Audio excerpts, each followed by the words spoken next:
Assalamualaikum warahmatullahi wabarakatuh. Jumpa lagi bersama kami dalam program Diaspora Muhammadiyah yang membahas berbagai perkembangan informasi persyarikatan di berbagai negara.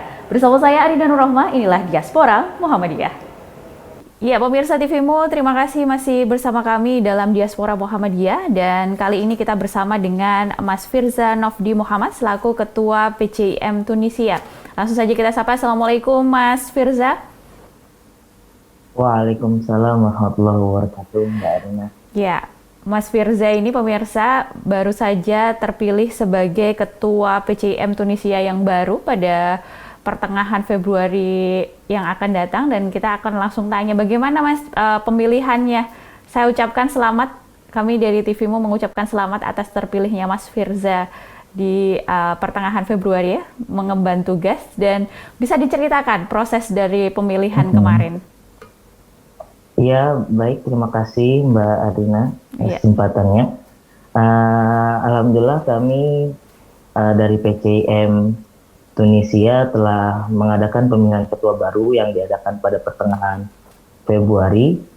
Dan insya Allah akan diadakan pelantikan pada nanti di tanggal 6 Maret. Kami usahakan jika memang semua lancar dan tidak ada kendala. Itu. Baik. Dan iya, ini kan pandemi COVID-19 di Tunisia bagaimana ya Mas kondisinya, dan apakah juga mengganggu program-program yang nantinya Mas Firza akan lakukan bersama teman-teman di sana begitu? Pastinya dengan pandemi COVID ini berpengaruh kepada program-program kerja yang telah kami susun pastinya. Tapi kami tetap berusaha dan dalam menjalankan program-program yang telah kami susun demi terlaksana dengan baik dan terrealisasinya dakwah Muhammadiyah yang berkemajuan di bumi Tunisia ini. Itu seperti itu Mbak. Dan kami juga telah dalam sebelumnya Mbak, saya ingin memberitahukan bahwasanya PCIM Tunisia ini saat itu didirikan dan diresmikan oleh PP Muhammadiyah pada tahun 2015 ya. Tepatnya pada 10 Desember 2015 meresmikan berdirinya cabang PCIM Tunisia. Dan saat itu pelantikannya dilaksanakan pada bulan Februari di 2016. Alhamdulillah kami dilantik langsung oleh ketua PP Muhammadiyah, Ketua Umum PP Muhammadiyah saat itu oleh Pak Haidar Nasir. Alhamdulillah Pak Haidar Nasir dan beberapa utusan PP Muhammadiyah berkunjung ke Tunisia saat itu, dan juga sekalian melantik kami teman-teman PCIM, rekan-rekan PCIM di sini dalam pengesahan dan pelantikan pengurus baru. Seperti itu. Baik, dan ya bisa dilanjutkan Mas. Oke, dan dalam pandemi COVID ini pastinya banyak kegiatan-kegiatan yang memang terutama kami siasatkan agar tetap terlaksana dan terus terjadi perkembangan, terutama kegiatan-kegiatan yang bersifat daring. Karena memang dengan adanya pandemi COVID ini, baik kami, teman-teman di sini sangat kesulitan, karena memang Tunisia juga cukup tinggi tingkat COVID-nya. Jadi kami berusaha semaksimal mungkin untuk menjalankan program-program yang telah kami susun. Berarti Omikron juga di Tunisia cukup tinggi kembali ya Mas ya, di sana ya? Betul, betul Mbak. Baik. Ada berapa anggota Mas saat ini PCIM di Tunisia?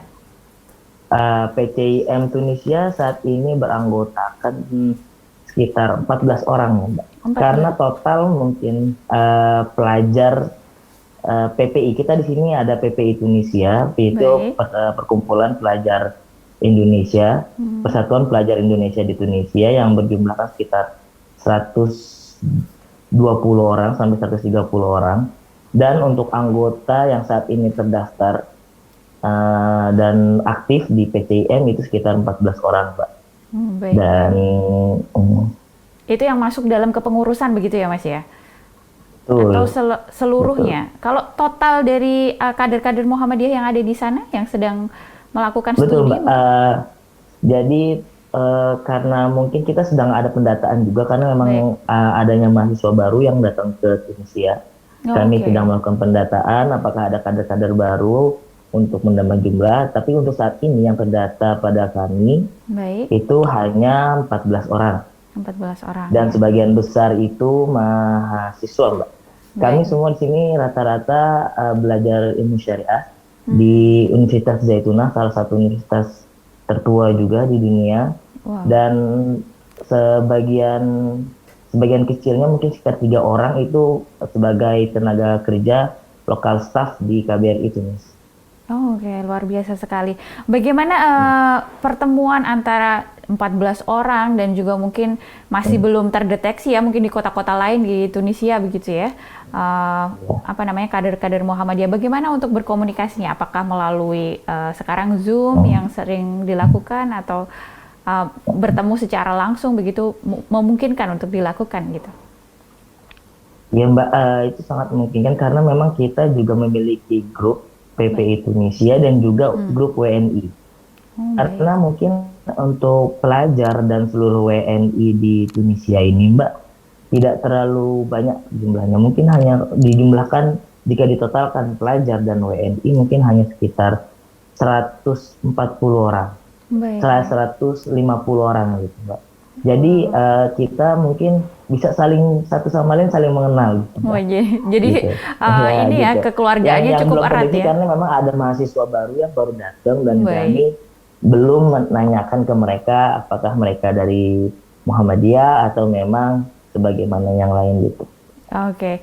Apakah juga dari mahasiswa atau kader Muhammadiyah di PCM Tunisia ini apakah ada yang juga sudah pulang ke Indonesia begitu? Mengingat juga di beberapa apa namanya waktu pandemi itu dilaporkan juga di apa Tiongkok gitu banyak mahasiswa kader-kadernya yang dipulangkan ke Indonesia. Nah, kalau di Tunisia sendiri seperti apa? Kalau kami di rekan-rekan kader-kader Muhammadiyah di Tunisia saat ini saat pandemi pertama itu Hmm. terjadi, kami tetap semua stay di Tunisia dan Baik. tetap menjalankan kegiatan belajar mengajar di kampus. Oh, Karena begitu. memang kebanyakan kami di pastinya melalui daring ya Mbak, Oh, tidak tidak tatap muka, betul. baik. Karena memang kebanyakan dari kami mahasiswa S1 dan S2, jadi memang saat itu kami semua stay di Tunis, Mm-mm. khususnya di Tunis di ibu kotanya. Dan kami tetap menjalankan kegiatan belajar mengajar bersama masyaikh dan guru-guru kami Baik. melalui daring.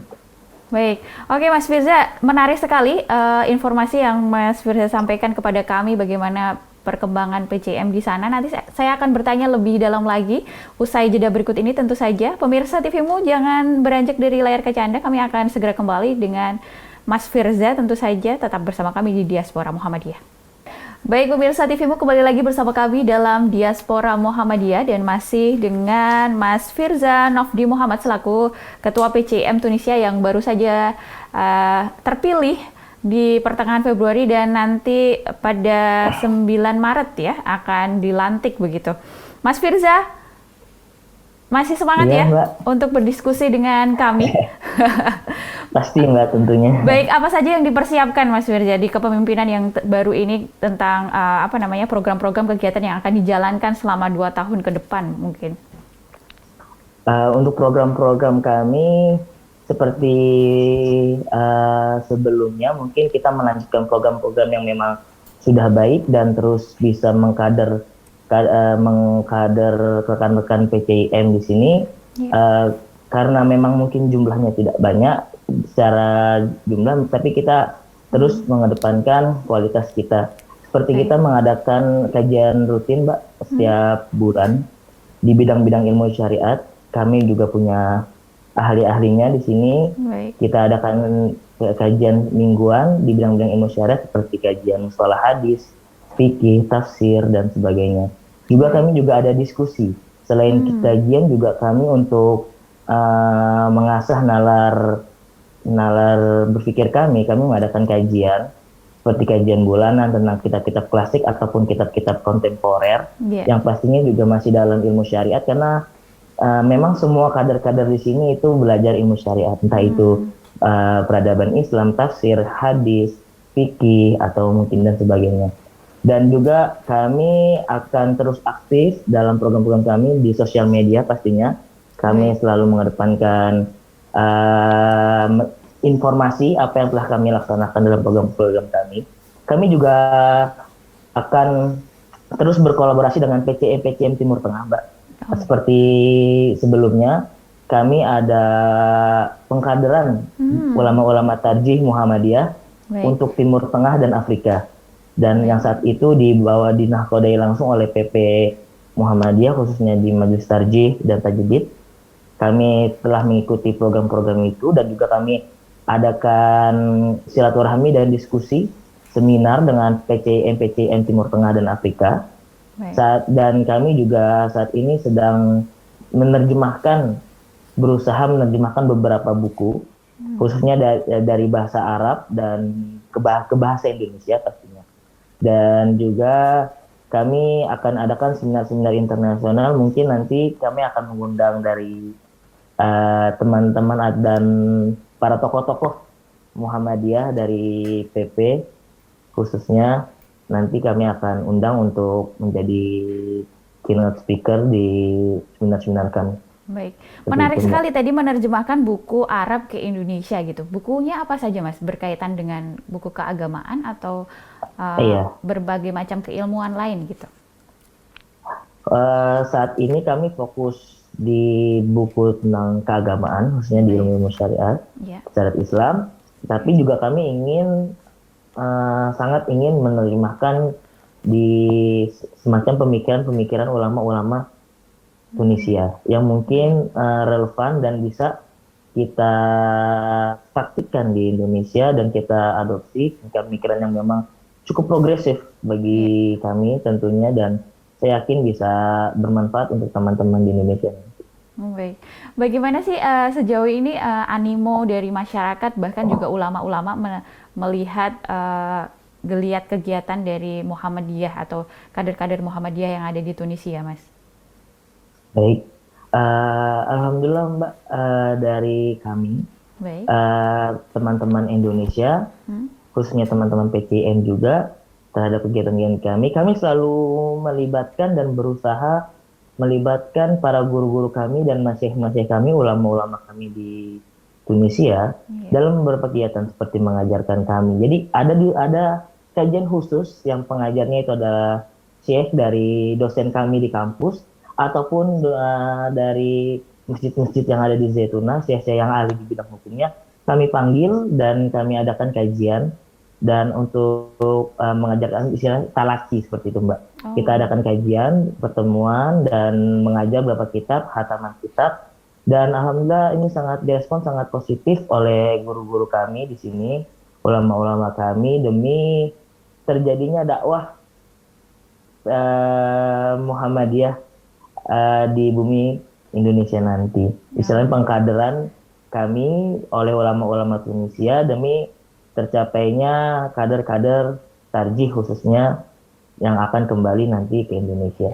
jadi apa toleransi dan juga apa namanya persaudaraan di sana cukup kuat sekali ya Betul, untuk menerima betul, pemikiran-pemikiran Muhammadiyah yang dibawa oleh kader-kader betul, Muhammadiyah di sana begitu. Apa tantangannya betul, Mbak. selama 2 tahun ini atau bahkan sebelumnya, sebelum kepemimpinan Mas Ya, Firza dan juga iya. nanti ketika Mas Firza akan menampuk tanggung jawab selama 2 tahun, kira-kira tantangan apa saja yang mungkin bisa diceritakan ke kami begitu saat ini yang bisa diceritakan. Betul, Mbak. Untuk itu saya karena saya datang saat ini saya mahasiswa S2, Mbak, di Iya. Syariah dan Qanun, jurusan Syariah dan Qanun. Dan saya kedatangan 2018, Oh, dan oke. yang saya perhatikan saat ini di Tunisia Baik. dan khususnya kendala-kendala kami dalam mendakwahkan Islam modern ala Muhammadiyah itu mungkin karena kami saat ini jumlah anggotanya masih terbilang sedikit. Ya. Masih terbilang sedikit, jadi kami berusaha untuk dengan jumlah yang sedikit hanya 14 orang ini mengedepankan atau mengoptimalkan sumber daya kami, Mbak. Jadi Baik. kami adakan kajian-kajian yang rutin dan juga diskusi-diskusi demi tercapainya kader-kader Muhammadiyah yang baik nanti Iya. dan optimal seperti itu Mbak. Mungkin hanya itu yang saya perhatikan sejauh ini. Berarti fokus kepada pengkaderan begitu ya Mas Firza ya. Betul. Baik, kita akan lanjutkan diskusi kita, perbincangan kita yang semakin menarik ini Mas Firza. Tetap bersama kami, kita akan segera kembali pemirsa di Diaspora Muhammadiyah. Baik pemirsa TVmu, kembali lagi bersama kami dalam Diaspora Muhammadiyah dan masih bersama saya Rina Nur Rahma dan juga Ketua PCM Tunisia Mas Firza Nofdi Muhammad. Mas Firza, kita tahu tadi sudah dipaparkan bagaimana apa saja program-program yang akan dilakukan PCM Tunisia dan juga tadi sudah melakukan berbagai macam terobosan, salah satunya adalah menerjemahkan buku Arab ke Indonesia yang kita juga pasti banyak kader-kader Muhammadiyah di Indonesia yang menantikan itu ya, tentu saja untuk menambah keilmuan syariat tentu saja. Dan kita akan bertanya lebih mendalam begitu. Bagaimana sih awal mulanya kalau teman-teman di Tunisia, terutama kader-kader Muhammadiyah yang beradaptasi untuk ketika dari Indonesia ke Tunisia yang tentu saja perbedaan budaya dan juga dari segi makanan saja sudah berbeda dan juga culture, juga musimnya juga berbeda. Bagaimana? Bisa diceritakan ke kita dan pemirsa TVmu. Terima kasih Mbak Arina. Tentunya pasti di awal kedatangan kami dan khususnya karena kami orang Indonesia, pastinya ada culture gitu, Mbak. Perbedaan budaya, makanan dan juga musim. Karena di Tunisia ini kalau musim panas itu panas sekali dan kalau musim dingin itu dingin sekali. Jadi memang itu cukup sangat terasa bagi kami dan cukup memberatkan kami karena memang ada shock culture di situ. Dan juga Tunisia sebelumnya adalah negara demokrasi ya, berbentuk republik, dan Tunisia ini juga hampir 98% adalah mayoritas masyarakatnya beragama Islam. Dan juga Tunisia juga adalah negara jajahan Prancis. Jadi gaya hidupnya nyaris mengopi masyarakat barat gitu Mbak, bebas dan egaliter gitu. Baik. Jadi kalau sejauh ini saya perhatikan gaya hidup masyarakat di Tunisia itu seperti teman-teman di Turki, masyarakat orang-orang Turki. Jadi lebih Eropa modern, betul, ke Eropa ya, modern dan tapi alhamdulillah beragama Islam gitu Mbak. Oh alhamdulillah ya. Gitu. Alhamdulillah. Mayoritasnya ada agama Muslim, jadi untuk makanan tentu saja mudah gitu ya mencarinya begitu, yang halal. Untuk makanan alhamdulillah cukup mudah mencarinya. Cuma memang karena kita di Indonesia itu terbiasa untuk selalu makan dengan nasi, Mbak. Iya. Jadinya gimana tuh ceritanya untuk bisa menyesuaikan itu?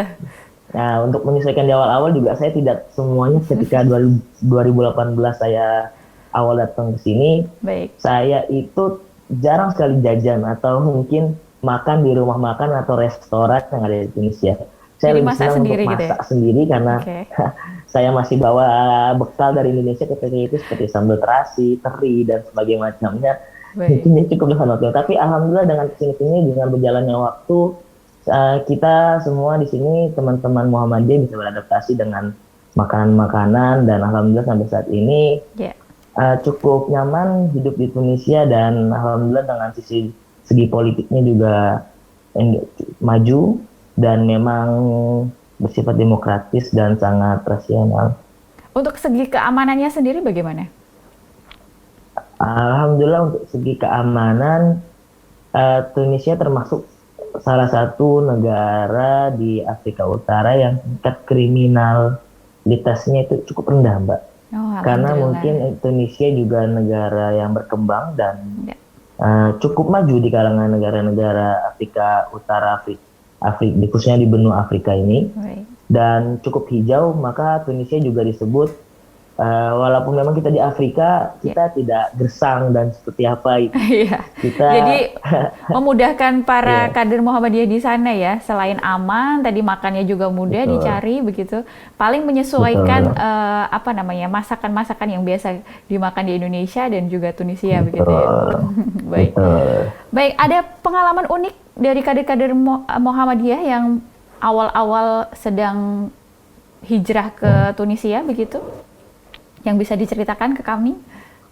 Untuk pengalaman unik mungkin orang-orang di sini itu sangat ramah ya Mbak. Oh, oke. Walaupun tidak kenal pun, Bahasanya mereka akan bagaimana dengan mengucapkan keramahannya itu? untuk bahasa Tunisia itu memakai bahasa resminya itu bahasa Arab dan bahasa Prancis Oh, baik. karena memang negara bekas jajahan Prancis. Baik. Jadi bahasa Prancis pun menjadi bahasa resmi. Oh, Dan jadi Tunisia selain bahasa hmm. Arab resmi dan bahasa Prancis juga memiliki bahasa keseharian. Istilahnya bahasa Oh, pasarnya itu loh Mbak. ya, ya, Atau ya. di Tunisia bahasa alamiah, bahasa umum, bahasa kitanya gitu, bahasa sehari-hari. Betul, betul. Dan dan kalau orang Tunis itu walaupun mereka tidak mengenal kita, baru pertama kali ini kita sudah menanyakan kabar, sudah Oh, menanyakan gimana hampir mirip dirasanya Indonesia di berarti ya? kampus. Betul, sangat ramah. Mereka sangat ramah Sangat dan ramah sangat seperti itu. welcome. Dan ada budaya pertama kita ketemu itu kita istilahnya berpelukan dan bersalaman seakan-akan kita sudah kenal bertahun-tahun gitu, Pak. Seperti itu. Oke, Itu pengalaman-pengalaman unik. Dan juga Tunisia ini adalah disebut juga negeri seribu kafe, Mbak. apa? Kenapa Negeri disebut seribu? kafe? Oh, Jadi wow. istilahnya di sini ada kami Bainal Maqahi Makha. Di antara para kafe-kafe itu ada kafe. Wah, Ya, karena memang di sini em, kita kopi atau kafe itu kita pergi ke kafe diskusi dan melakukan kegiatan-kegiatan yang lainnya berarti itu sudah sangat lumrah karena memang di sini kopi sudah menjadi lifestyle teman-teman atau warga negara Indonesia di sini. baik, lebih senang mengobrol di luar untuk berinteraksi begitu ya. Jadi pandemi cukup menyiksa Tuh, masyarakat di sana dan juga kader Muhammadiyah sangat tentu saja. sangat Baik, untuk penutup Mas Firza, pesan dan juga harapan dari PCM Tunisia dan juga sembari menyapa dari teman-teman kader-kader Muhammadiyah di berbagai negara lainnya. baik. Eh, Sebelumnya saya ucapkan terima kasih banyak kepada TV Muhammadiyah khususnya program Diasporamu telah mengundang kami, khususnya saya, rekan-rekan dari PCIM Tunisia untuk memperkenalkan dan membumikan kepada masyarakat Indonesia bahwasanya kami di PCIM Tunisia terus berusaha dan mengkader ulama-ulama atau calon-calon Ya. pendakwah yang akan melanjutkan studinya dan melanjutkan kiprahnya di Indonesia. Dan APCM Indonesia ini diharapkan menjadi wadah dakwah Islam pencerah bagi warga negara Indonesia secara umum dan warga serta simpatisan Muhammadiyah secara khusus. Dan PCM juga selalu terus berusaha, PCM Tunisia berusaha untuk menjadi dan mudah-mudahan bisa berperan sebagai perpanjangan tangan PP Muhammadiyah untuk dakwah internasional Muhammadiyah melalui kerjasama luar negeri dan uh, melalui kerjasama luar negeri dengan perguruan-perguruan tinggi dan instansi terkait di Tunisia. Dan kami harap ke depannya Tunisia dengan hadirnya PCIM bisa menjadi negara tujuan belajar para kader-kader ulama tarjih Muhammadiyah, melihat Ya. sejarah panjang Tunisia yang telah melahirkan ulama-ulama besar sekelas Ibn Khaldun, sang bapak ilmu sosial, Oke. serta dikenalnya ulama Tunisia yang sangat fenomenal, Syekh Tahir Ibnu Asyur Ya. sebagai ahli ilmu maqasid syariah. Dan kami Mbak dari PCIM akan berusaha dan berupaya agar PP Muhammadiyah bisa memiliki MOU. Ini salah satu program atau goals kami, Ya. Mbak Rina, Baik.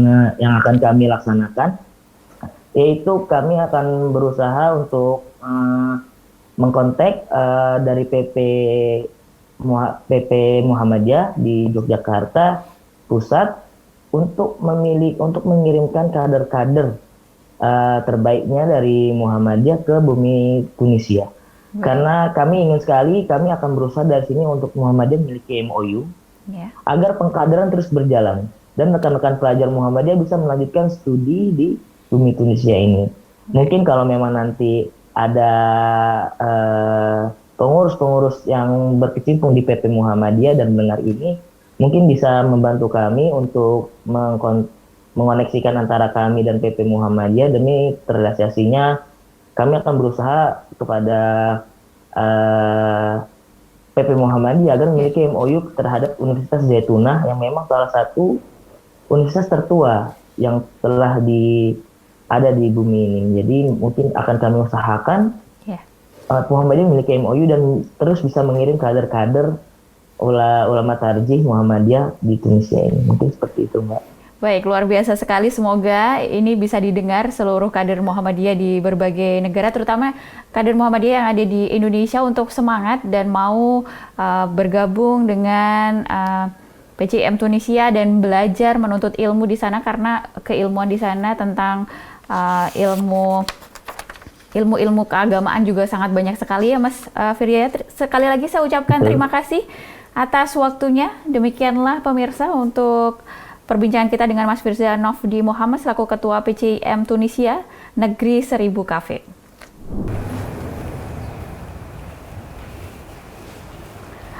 Baik pemirsa, itu tadi perbincangan kita dengan Ketua PCIM yang ada di Tunisia. Itu menandakan berakhirnya diaspora pada episode kali ini. Tetap saksikan diaspora setiap minggunya. Akhir kata, wassalamualaikum warahmatullahi wabarakatuh dan sampai jumpa.